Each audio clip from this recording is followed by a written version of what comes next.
Hey, it's Owen here with Owen Finance, your gateway to smarter investments, sharper financial insights, and also the ever evolving world of crypto and much more. Ready to level up your financial game? Let's dive in. Imagine you're at a lively auction where two distinct types of items are up for grabs. On one side, you see exciting, futuristic gadgets that promise life changing potential. On the other side, you see reliable, time tested antiques that might not excite everyone at first glance, but could become prized possessions over time. This scenario is a lot like growth stocks versus value stocks. Both have their merits and drawbacks, and understanding the difference can transform the way you approach the stock market. Growth stocks are often the market's darlings, companies that promise significant expansion in revenue, earnings, or market share. Think of businesses like Tesla, which revolutionized the electric vehicle market, or Amazon, which turned online shopping into a global phenomenon. They usually operate in technology, e-commerce, biotech, or any field with a strong innovation angle.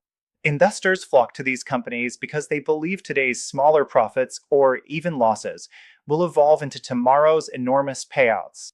The trade-off is that these stocks often come with high expectations baked into their prices. They may have lofty P/E or P/S ratios, which mean you're paying a premium in anticipation of future growth. If that growth doesn't happen, you could be left holding the bag.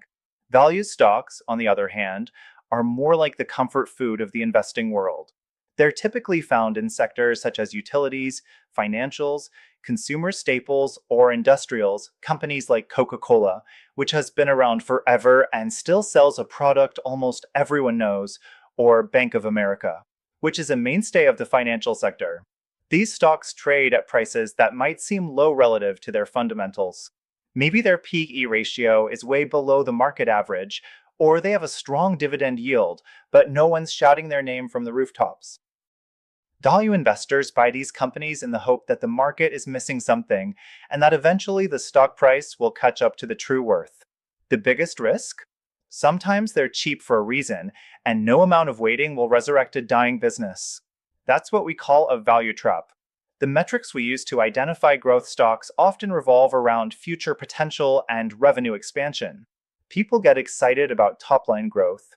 For instance, a company that just released a new piece of AI software and is doubling its sales every year might have a sky-high P/S ratio, yet investors will tolerate that if they believe the company will dominate its niche. Others look at the P/G ratio, which adjusts the P/E multiple by the company's growth rate. If the P/G ratio is below 1, some consider that attractive. But be warned, predicted growth rates can be as slippery as trying to catch a greased pig. One big product flop or a stronger competitor entering the market can make those rosy forecasts evaporate. Metrics for value stocks focus more on how cheap the company looks compared to its current earnings or assets. Low P/E is a classic signal, though not foolproof. You might also check a low P/B ratio, which compares a company's stock price to its book value. If the business is stable and profitable, and its shares are trading below what the assets are worth on paper, investors start rubbing their hands together. Some will focus on dividend yield. A company regularly paying out a decent dividend might indicate stable cash flow. At the same time, a dividend that's too high can be a red flag if the company is scrambling to attract new investors. As always, the devil is in the details. The upside to investing in growth stocks is that they can skyrocket if their promise turns into reality. We've all heard stories of early Amazon or Apple investors who turned a few $1,000s into the down payment for a fancy yacht. That's the dream scenario. Growth stocks can be especially rewarding during booming economic times or when interest rates are low, money is cheap, so companies can borrow to expand rapidly and investors are more willing to take risks. But these stocks can also be shockingly volatile. A disappointing earnings report or negative news from the Federal Reserve can send them plummeting. And if you are counting on that money for a vacation home, watching your beloved high flyer lose half its value can be as gut-wrenching as skydiving without a parachute. Value stocks often carry the promise of safety. Their prices are already low relative to the underlying business, so the downside might not be as severe in theory. If you buy a portfolio of value picks and the market eventually realizes, hey, This company is actually worth a lot more. You could make a handsome profit.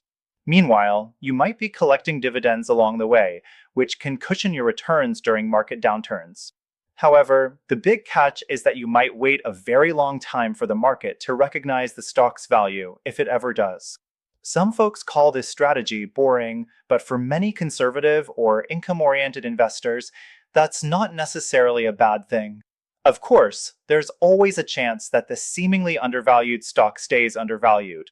Maybe the company's business model is dying a slow death, or competition is too fierce, or it's reliant on an industry that's stuck in the past. That's what people mean by a value trap.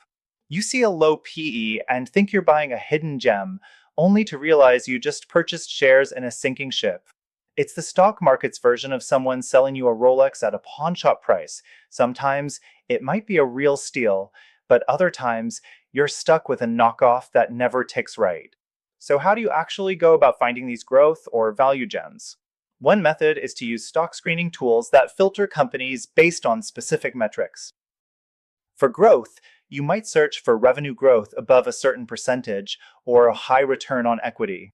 For value, you might filter for PE below the market average, a stable dividend history, or PB under 1.5. Then, of course, you dig deeper, reading annual reports and listening to earnings calls. Look at how the management addresses future challenges. Do they have a plan to navigate industry shifts? Are they cutting edge or collecting dust? Ultimately, numbers only tell part of the story, and a good investor pairs quantitative metrics with a qualitative understanding of the business. Historically, both approaches have had their shining eras. During the 1990s tech boom, growth stocks were on fire. Companies like Microsoft rose to become juggernauts, and even questionable.com startups saw outrageous valuations. Then the bubble burst, and suddenly value stocks came back into vogue as sensible investments that could survive the tech crash. Fast forward to the 2010s, and growth stocks were stars again, with Facebook, Apple, and Netflix doubling and tripling in a few years. The lesson here is that market cycles shift. In one period, growth might trounce value, and in another, value might rule. Timing can be tricky, and if you try to chase whichever style is currently hot, you might end up playing an endless game of catch up. Diversity can be your friend in times of uncertainty. If you load up solely on growth stocks and a recession hits, you might lose your shirt. If you bet everything on value stocks and the market favors cutting edge disruptors for the next decade, you could miss out on massive gains. Many investors like to split their portfolios to include both, balancing high risk, high reward picks with more stable, undervalued companies that could offer a safety net. You might allocate, say, half to growth and half to value, or tailor the ratio to your risk tolerance, financial goals, and stomach for volatility. Some go heavier on growth when they're young and then shift toward value or dividend payers as they get older, eyeing retirement. There's no universal formula for everyone, but the idea is to avoid extremes. Choosing your investment strategy also depends on your personality. If you're the type who loves hype, new tech, and the thrill of backing the next big thing, growth might be your jam. But brace for wild swings in your account balance. If you'd rather quietly accumulate wealth with less drama, you might lean toward value. You can calmly collect dividends while watching growth stock investors either celebrate champagne moments or cry in a corner. Don't underestimate the psychological aspect. Some folks lose sleep when their stocks fluctuate 5% daily, while others get bored if something doesn't move at least 50% in a week. Know yourself before you dive in. Macroeconomic factors play a huge role in which style is favored at any point in time. Low interest rates usually benefit growth stocks because borrowing money is cheaper, fueling expansions, acquisitions, and new product launches. When the economy is booming, people have more disposable income and they're willing to bet on the next revolutionary idea. However, if interest rates rise and people get nervous about a potential slowdown, investors often flee to safer, proven companies with solid dividends, classic value territory. Inflation can also affect these stocks differently. Growth companies might need to spend more on research or expansion, while value companies with pricing power can pass some of those costs to customers. Keep an eye on inflation, GDP growth, unemployment rates, and central bank announcements. They can dramatically shift investor sentiment almost overnight. Some folks turn the growth versus value debate into a never ending boxing match, claiming one style is superior once and for all. But that's like saying pizza is objectively better than sushi, tastes differ, and market cycles change. There's also a dash of controversy in the sense that some value stocks aren't really undervalued, they're just cheaply priced for a good reason. Meanwhile, some growth stocks have soared to the stratosphere on hype, and maybe the fundamentals don't quite back those valuations. Remember the dot-com bubble? Or the meme stock mania? The line between bold innovation and hot air can be razor thin. Similarly, a beaten down value play could be a hidden gem or just a dinosaur awaiting extinction. You might hear some investors trash talk the other style as if it's a lost cause, but the truth is they both can work, just under different circumstances. If you want to play it safe, you could study historical data on how each style performed after major market corrections or during bull runs. Often, growth leads the charge in a roaring bull market, while value demonstrates resilience in uncertain times. But these are broad generalizations. Individual stocks can always surprise you. Maybe you find a growth stock in a stable sector or a value stock with a hidden growth engine. Good due diligence can sniff out these hybrid opportunities. And that's where the real fun lies, combining analysis, intuition, and just a pinch of luck. In practical terms, you might ask yourself, what's your time horizon? Are you investing for next year's vacation, or are you building a portfolio for your future grandchildren's inheritance? Growth stocks might make sense if you have a longer time frame and you're comfortable with volatility. Value stocks might suit a shorter horizon, or if you like the idea of collecting dividends while you wait. You can also adjust your allocation when macro conditions shift. If interest rates start climbing fast and the central bank signals further tightening, it might be time to weigh value a bit more heavily.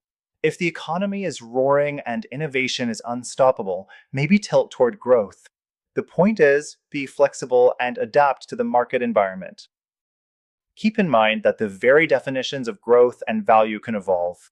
Some companies that were once high-growth beasts slow down and become more like stable value players.